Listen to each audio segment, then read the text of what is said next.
আসসালামু আলাইকুম ওয়া রাহমাতুল্লাহ। আজকে একটি ভিডিও বানাচ্ছি, সেটা হচ্ছে কন্ট্রোলার বক্সের মসফেট কিভাবে মাপবেন ডিজিটাল মিটার দিয়ে।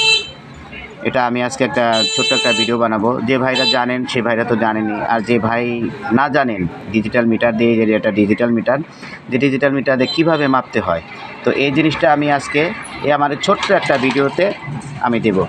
যে ভাইরা পছন্দ করেন আমার ভিডিওগুলো তারা দেখবেন, আর যে ভাইরা পছন্দ করেন না সে ভাইরা তো দেখার দরকার নেই। হ্যাঁ, আমি প্রথমে বোঝাই।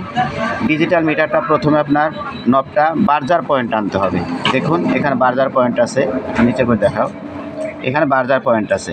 ভিডিওটা আপনি দেখবেন যে ডিজিটাল মিটারের নবটা বার্জার পয়েন্ট আনবেন। আনার পরে আপনি কী করবেন, মিটারটা আপনি এভাবে দেখবেন, দেখেন একটা বিপ আসছে, একটা শব্দ আসছে, তার মানে এটা শর্ট করলে একটা শব্দ হয়।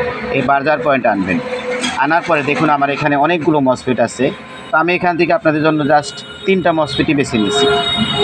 জাস্ট এখান থেকে আমি এই 3টা মসফেট বেছে নিচ্ছি। আর 3টা মসফেট বেছে নেওয়ার পর কীভাবে মসফেটগুলো মাপতে হয় ডিজিটাল মিটারে, আমি আবারও বলছি, যে ভাইরা জানেন তারা তো জানেনই।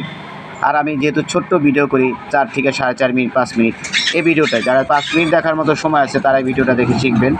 আর যারা দরকার নেই না শিখার, তাহলে তো ইনশাল্লাহ করবেন, তবে খারাপ মন্তব্য করবেন না, গালাগালিগুলো করবেন না।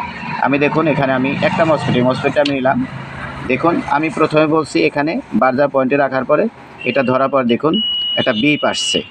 বিপ আসলে বুঝবেন যে হ্যাঁ এটা ঠিক আছে, এটা কোনো সমস্যা নেই, মিটারটা আমার কারেক্ট আছে ডিজিটাল মিটার। এখন কি করবেন, মসফেটটা সর্বপ্রথম আপনি এই যে কালো যে নবটা আছে মিটারের, কালো নবটা ঠিক এটার মাঝখানে ধরবেন, এখানে মাঝখানে ধরবেন।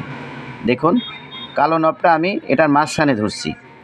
কালো নবটা মাঝখানে ধরার পরে ডান পাশে যে নবটা আমার আছে মিটারের, এই নবটা আমি লাস্ট পিনে ধরবো।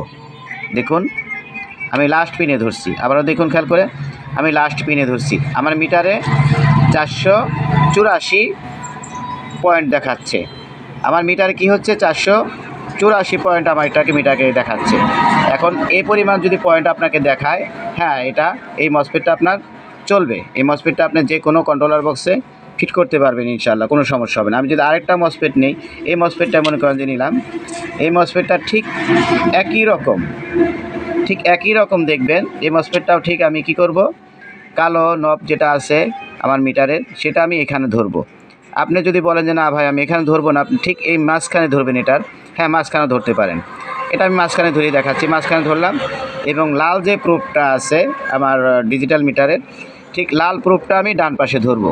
দেখুন আমার একটা পয়েন্ট শো করছে, এখানে দেখুন 485 পয়েন্ট শো করছে। তার মানে আমার এই কন্ট্রোলারের মসফেটটা ভালো, এবং ভালোর মধ্যে ভালো। এটা মিডিয়াম ভালো না, এটা ভালোর মধ্যেই ভালো। এই মসফেটটা 100% আপনি লাগাতে পারবেন। এই মসফেটটা কোনো রকম আপনার সমস্যা দেখা দিবে না।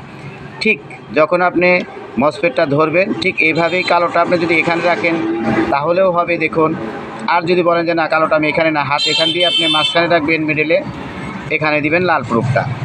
দেখুন আমার একটা পয়েন্ট শো করবে, যে পয়েন্টটা শো করবে এটা হলো মসফেট ভালো। আর যদি খারাপ হয় তাহলে কি করবে, এরকম একটা বিপ শব্দ হবে। যদি খারাপ মসফেট হয়ে থাকে তাহলে এভাবে একটা বিপ শব্দ হবে। আর যদি খারাপ না হয় তাহলে মসফেটটা কী হবে, ঠিক মতো চলবে। দেখুন এটা যদি খারাপ হতো তাহলে কি হয়, এখান ধরছি আর এখান ধরছি, দুটো তো শর্ট আপনারা সবাই জানেন। ও দেখুন একটা বিপ হচ্ছে, তার মানে এই মসফেটটা খারাপ হলে যদি আমি এইখানে ধরি মিডলে আর ডান পাশে ধরি, আমার একটা বিপ হয়। কিন্তু এখন বিপ হচ্ছে না, বিধায় মসফেটটা ভালো। আমি এখন 3য় নাম্বার মসফেটটা আপনাকে দেখাবো। আপনারা দেখুন 3য় নাম্বার মসফেটটা যখন একই নিয়মে ধরবো, আমি এখানেও ধরতে পারি এবং লাস্টে আমি লালটা ধরি। দেখুন আমার এটাও 476 77, তার মানে ওটা 80-র উপরে আছে, এটা 77 আছে। হ্যাঁ এরকম 2 4 10 20 পয়েন্ট পর্যন্ত ডিফারেন্স খুব একটা নাই। কিন্তু যেহেতু 400-র পরে যে সংখ্যাগুলো আছে সেখান থেকে যদি 20 কমও থাকে, আপনার 20-এর মধ্যে কম থাকলে সেই মসফেটগুলো ভালো। এটা দেখুন হয়তো বা 20 কম আছে, কিন্তু এই মসফেটটা আপনি চালাতে পারবেন, কোনো রকম সমস্যা নেই। আবার যদি বলেন যে না আমি ভাই এখানে ধরবো না, মসফেটটা আমি এইখানে ধরবো, হ্যাঁ এখানে ধরুন। দেখুন এই মাঝখানটা ধরুন, এখানে ধরুন, দেখুন আপনার একই রকম পয়েন্ট শো করবে। ঠিক এভাবেই যদি মসফেটটা আপনারা মাপেন তাহলে সবচেয়ে নিরাপদ, এবং এটাই আপনারা কোনো দিকে দেখতে হবে না। আর এটা শুধু এন টাইপ মসফেটের ক্ষেত্রেই সাধারণত হয়ে থাকে। এন টাইপ মসফেট আপনারা যখন মাপবেন তখন এভাবেই হয়, আর পি টাইপ মসফেট মাপলে কিন্তু এটা এইভাবে হবে না। তো এন টাইপ মসফেটই কন্ট্রোলার বক্সের জন্য, আর এই মসফেটের জন্য আপনারা এভাবেই মাপবেন। আমি যেভাবে কাজ করে থাকি আমি আপনাদের বললাম যে এভাবেই মাপবেন। আশা করি যে ইনশাআল্লাহ কোনো রকম সমস্যা হবে না। তো আমার ভিডিওতে আবারও বলি ভাই, খারাপ মন্তব্য করবেন না, যদি ভালো কোনো কমেন্ট থাকে সেটা করবেন, আর যদি ভালো লাগে সাবস্ক্রাইব করবেন, লাইক কমেন্ট শেয়ার করবেন। আজকে এ পর্যন্তই, সবাই ভালো থাকবেন। আসসালামু আলাইকুম ওয়া রাহমাতুল্লাহি ওয়া বারাকাতুহু।